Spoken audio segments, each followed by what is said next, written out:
Dans le cadre de la présente semaine de contrôle, le groupe UDR a en effet choisi pour thématique de son débat une préoccupation qui se retrouve chaque année au cœur des préoccupations de centaines de milliers de familles. Cette préoccupation, c'est l'orientation post-bac.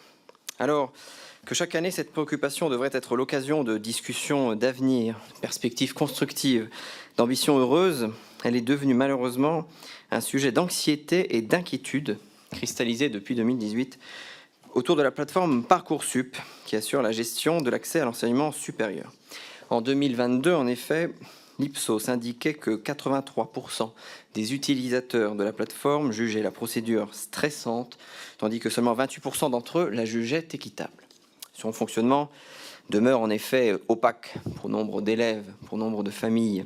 Nombre d'entre eux déclarent ne pas comprendre les critères de sélection, les raisons des refus essuyés. Ils nourrissent un sentiment d'arbitraire qui renforce la certitude que leur avenir a été décidé par des algorithmes sans que leur dossier n'ait été réellement examiné.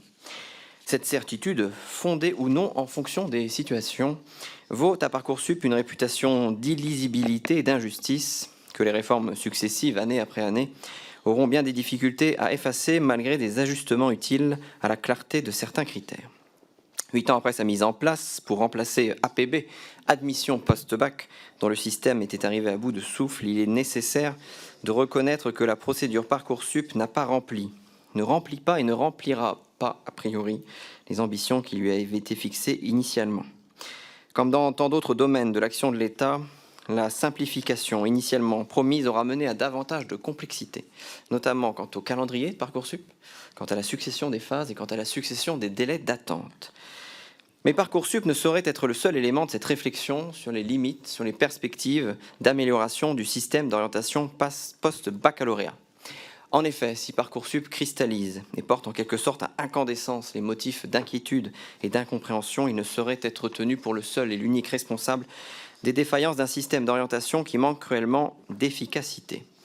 Deux défaillances nous semblent expliquer la crise de l'orientation post-baccalauréat. Je vous les évoquerai successivement. Tout d'abord, la défaillance du système d'information à l'orientation lui-même. Dans une récente étude, l'Institut Montaigne affirme que 27% des jeunes de 18 à 24 ans sont insatisfaits de leur orientation, proportion considérable qui prouve bien l'existence de problèmes considérables. Cette même étude démontre également, à contre-courant d'ailleurs de quelques idées reçues sur l'orientation, que l'insatisfaction est nettement plus grande chez les élèves issus de la filière générale que chez les élèves issus de la filière professionnelle. Et j'y reviendrai d'ailleurs en abordant le deuxième élément de défaillance majeure que nous identifions. Mais afin de rester dans cette question de l'information à l'orientation elle-même, c'est-à-dire de l'information reçue en amont par les élèves, il nous faut nous demander surtout comment les jeunes élèves de France se renseignent-ils sur leur orientation. Et je vais citer une dernière fois cette éclairante étude de l'Institut Montaigne qui date de cet automne. Il est particulièrement intéressant d'y constater que les organismes officiels d'information et d'orientation, ainsi que les responsables pédagogiques comme les psychologues de l'éducation nationale ou les conseillers principaux d'éducation, arrivent en queue de peloton, tandis que le haut du classement est occupé par les parents, il faut le dire précisément par la mère, suivi par Internet. Si les professeurs occupent une place intermédiaire dans ce classement, ils sont au même niveau que les amis. Et l'orientation semblerait donc être une affaire plus familiale que scolaire dans notre pays, avec toutes les conséquences sociales et notamment de reproduction d'injustice que nous pouvons imaginer. Réside ainsi ici un des grands manquements à nos yeux de notre système scolaire. Alors la question des heures y occupe une place évidemment prépondérante, 54 heures pour les lycées généraux et technologiques, mais des heures pour le moins volatiles, on le dira, contre 265 heures pour les lycées professionnels, disproportion qui peut sans nul doute expliquer la disparité de satisfaction que j'évoquais ainsi avant. Mais la question des acteurs est aussi une question essentielle, car la multiplicité d'entre eux explique bien souvent la complexité de notre système d'orientation et notamment le défaut d'identification des acteurs de l'orientation. En 2017, la fusion du corps des psychologues scolaires et du corps des conseillers d'orientation psychologues, créant le corps des psychologues de l'éducation nationale, les PsyEN, a marqué une étape supplémentaire dans le caractère peu lisible de nos dispositifs d'orientation. Alors certes, il faut faire preuve de psychologie pour accompagner les jeunes Français sur la voie de l'orientation, mais avoir choisi de donner la priorité à la psychologie sur l'orientation, dont le mot même a disparu de l'intitulé de la fonction, nous apparaît comme une erreur. Contrairement aux conseillers d'orientation, les psychologues de l'Éducation nationale ne nous semble pas suffisamment identifié par les élèves en vue de missions d'orientation. Il est inutile de souligner également que dans le désert pédopsychologique, pédopsychiatrique qui est devenu notre pays, ces psy-EN, qui sont déjà en bien faible nombre, sont bien souvent amenés à pallier d'abord les défaillances de notre prise en charge de la santé mentale des jeunes avant de s'occuper des défaillances de notre système d'orientation. Alors que l'orientation a besoin de clarté, de lisibilité d'acteurs identifiés, la fusion de 2017 a donc nécessairement entretenu la confusion. L'orientation a besoin d'agents, de dispositifs clairement identifiés par les élèves. Elle a besoin donc d'une clarification des acteurs, elle a besoin d'une clarification des missions, elle a besoin en somme de simplification et de lisibilité comme tant et tant de politique publique.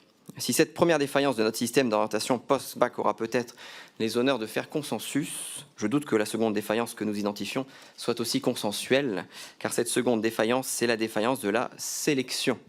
Pour nous, il n'y a pas d'orientation sans sélection.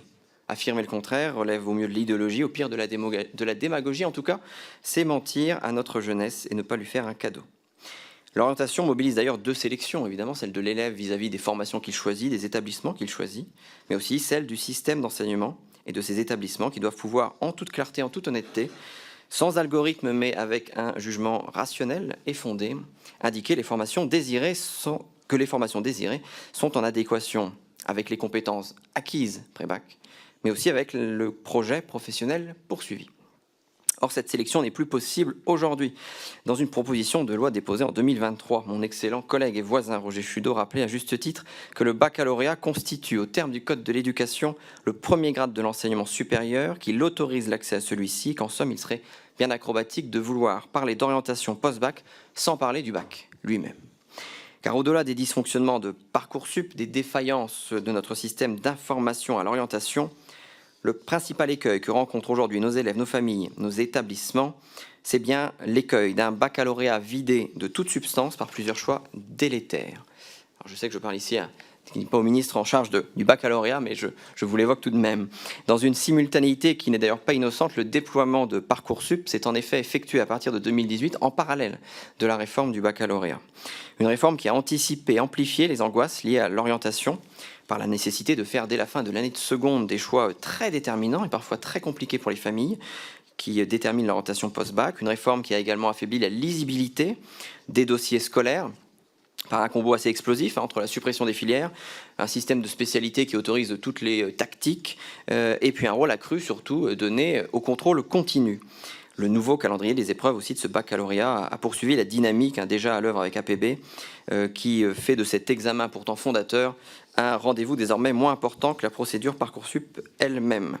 Et je veux souligner que le rôle accru du contrôle continu n'est pas à minorer dans ces dysfonctionnements, car désormais la notation est devenue l'objet d'un marchandage entre professeurs, avec les familles, chaque note étant considérée non plus comme le témoignage d'un parcours scolaire, mais bien comme un élément prépondérant du sacro-saint dossier Parcoursup qui a pris toute la place du baccalauréat. Ce baccalauréat qui devrait être en toute logique la clé d'accès à l'enseignement post-baccalauréat est devenu en fait un élément secondaire de cette orientation. Un élément secondaire en regard de la primauté de la procédure Parcoursup, un élément secondaire aussi car ce diplôme désormais largement distribué ne joue plus son rôle de validation des compétences. Alors au début de mon propos, j'avais évoqué la différence de satisfaction entre les bacheliers professionnels et les bacheliers généraux. J'ai dit que cela s'expliquait évidemment par la différence de quasiment de 1 à 5 entre les heures attribuées, mais une autre différence me semble nécessaire à souligner. En 2025, 96,4% des candidats du bac général sont devenus bacheliers, 84,1% des candidats du bac pro sont devenus bacheliers. Ce bac pro est plus professionnalisant dans l'accès à l'information. Il est aussi plus sélectif, il mène donc à une orientation plus satisfaisante. Au regard de ces différents constats, il nous apparaît que les mesures nécessaires à l'amélioration du système d'orientation post-baccalauréat reposeraient sur 3 piliers. Premièrement, la suppression de Parcoursup, devenu le catalyseur d'autant de sentiments d'angoisse que d'injustice. Deuxièmement, le renforcement des dispositifs d'information à l'orientation, en les rendant plus identifiables et moins facultatifs. Mais enfin, surtout par la restauration du baccalauréat comme véritable outil de validation des compétences nécessaires à la poursuite d'études, comme véritable clé d'accès à l'orientation post-bac, et cela tant par la réforme de son calendrier que par la simplification de la scolarité au lycée, mais surtout, et je veux insister là-dessus, par l'abandon du contrôle continu qui a faussé la philosophie de cette orientation. Je vous remercie.